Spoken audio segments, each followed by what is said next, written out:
Number 2, na kailangan po nating makita dito, mga kapatid, is storms reminds us of our call to God's sovereignty. Ang mga bagyo na ito, okay, ay nagpapaalala sa atin that God is sovereign. Meaning, siya pa rin ang kataas-taasang Diyos, siya pa rin ang tagagawa ng langit at ng lupa. Dapat tayong mapaalalahanan dito that God is in control. It's not us that is in control. No? Nakita ko nga, hindi naman po lingid sa ating mga miyembro kung ano po yung nangyari sa members ng aming family. Even though they tried to control, no? Naglagay sila ng mga sandbag, yung mga naglagay sila ng gumawa sila ng paraan para hindi ma-flood, no? We are trying to control things in our lives. No? But this storm, no, kahit na anong gawin natin, no, na minsan akala natin that we are in control of our lives, but these storms God is using for us to be reminded that He is still, no, na siya pa rin ang nandoon sa langit at tayo po ay narito sa lupa. No? We sometimes try to control our life. We sometimes, sabi nga po doon sa verse, sa Proverbs, na trust in the Lord, and lean not on your own understanding. Huwag ka magtiwala sa sarili mo na kayang-kaya mo ng ikaw lang. No? Kundi sabi niya doon, in all of your ways, acknowledge Him. Dapat big-bigbigan tayo kinanayon nga ni Apo Diyos lang nga talaga, iti makaaramid. Ni Apo Diyos lang nga talaga, iti makakagawa ng paraan sa ating mga buhay. And storms, no?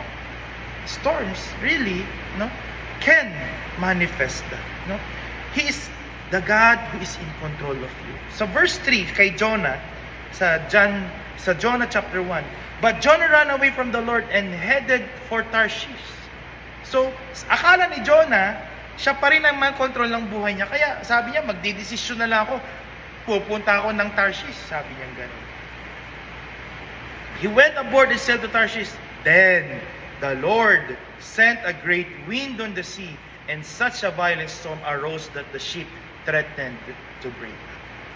So, these storms also reminds us talaga, no, na hindi talaga tayo ang may control ng ating buhay. Even COVID at the past time na hindi yung pera natin, hindi yung lakas natin, hindi yung talino natin, yung diploma natin, ngayon basa na, yung mga titulo natin basa na, yung mga resibo natin, mga pautang natin nabasa na.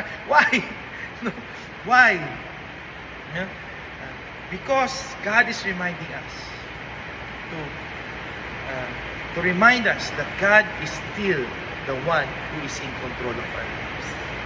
We cannot control the storm. Only God can control the storm. He sabi doon sa binasa natin sa Psalm, He controls the winds. He controls the lightning. His pleasure goes deep in the sea. Sabi niya gano'n. Jonah chapter 1 verse 9. Sabi ni Jonah, na-realize niya nung nagkakagulo na yung mga tripulante, sabi niya, ano bang nangyayari? Biglang nag-volunteer si Jonah, sabi niya. He answered, I am a Hebrew, sabi niya, and I worship the Lord, the God of heaven, who made the sea and the dry land. Ulitin ko po yun, yung sinabi ni Jonah. Dahil sa bagyo, na-realize, na-remind ulit si Jonah that I am a Hebrew, sabi niya, ako ay isang Hudyo, I am a Hebrew, na pinagsisilbihan, nagpupuri sa gumawa ng langit at ng lupa. So ganun din po sana maging response natin, that God, you are really in control of my life. I'm sorry, Lord, I repent, O God, that I thought I can control myself without you. That I can control life, I can control what's happening around me with myself. But Lord, now I realize once again that you really is the one in control of my life.